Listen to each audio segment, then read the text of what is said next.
జై శ్రీమన్నారాయణ. జై జై శ్రీమన్నారాయణ. జై జై శ్రీమన్నారాయణ. జై వాసవి. జై జై జై వాసవి. జై జై. ఓం అస్మద్గురుభ్యో నమః. శ్రీమతే రామానుజాయ నమః. భరతుడు శృంగిపేరుపురం వచ్చాడు. అక్కడ గుహుడి దగ్గర గంగానది కూడా ఆ రేత్రి విశ్రమించారు.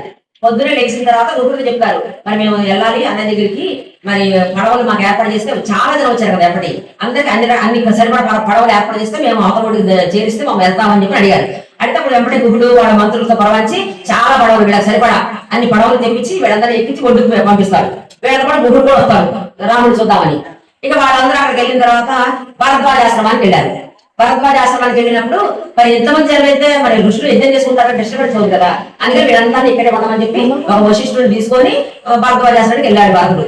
వెళ్ళిన తర్వాత ఆయన చూసుకుంటాడు, ఇదేంటి భరతుడు కూర్చాడు, రాజగోపాల్ చేయకుండా ఎక్కడికి వచ్చాడు, రాముడికి ఏమన్నా అబద్ధం చేయాలని వచ్చాడా అని భరద్వాజ కూడా అనుకున్నాడు. అలాగే అనుకున్న తర్వాత అడిగాడు, ఏంటయ్యా నువ్వు ఇలా వచ్చావేంటి అని చెప్పి, మీ అన్నకి ఏమన్నా చేద్దామని వచ్చావా ఏంటి అడుగుతాడు. స్వామి మీరు కూడా అలా అనుకుంటారంటే దాని గురించి, నాకు అసలు రాజ్యం మీద ఆపేక్ష లేదు, ఎప్పుడు కూడా నేను రాజపరిపాలన చేయను, మా అన్నయ్యని తీసుకెళ్లి రాజపట్టాభిషేకం చెయ్యాలని వచ్చా నేను అని చెప్పి అంటాడు. అంటే సర్లేని ఆయన అర్ఘ్యపాద్యాలు ఇచ్చి మర్యాద చేసి వాళ్ళ కన్న మూలాలు అవి పెట్టి తర్వాత మరి మా అన్నయ్య ఎక్కడ ఉన్నారో మీకు తెలుసా, మాకు దారి చెప్తే మేము వెళ్తామని చెప్పి అడుగుతాడు.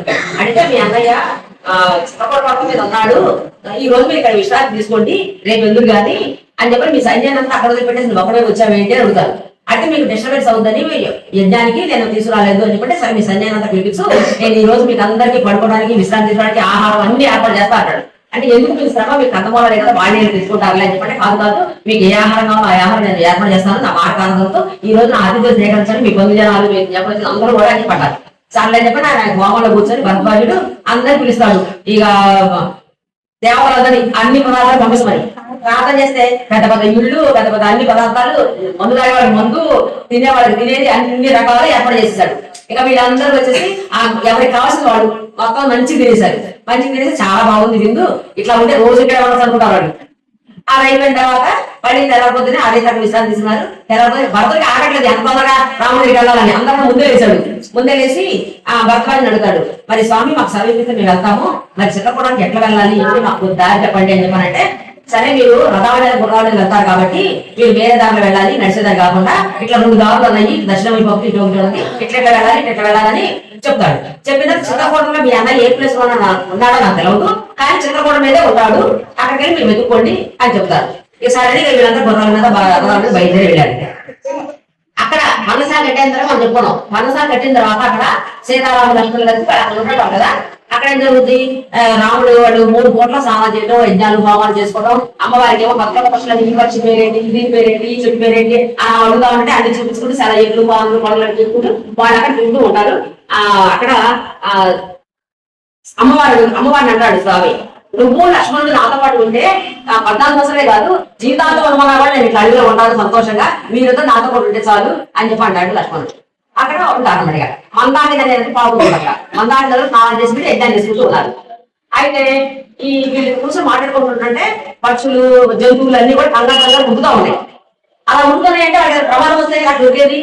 అప్పుడు లక్ష్మణుడు అంటాడు రాముడు, లక్ష్మణ ఎవరైనా రాజులు ఏకాటానికి వచ్చారా ఏంటి, పక్షులు ఇలా కంగారు వెళ్ళిపోతున్నాయి, లేకపోతే ఎవరైనా కొత్త మృగాలు వచ్చినాయనుకో, కొత్త మృగాలు వీళ్ళ దగ్గరికి వచ్చినాయనుకో అప్పుడు కూడా భయపడతాయి.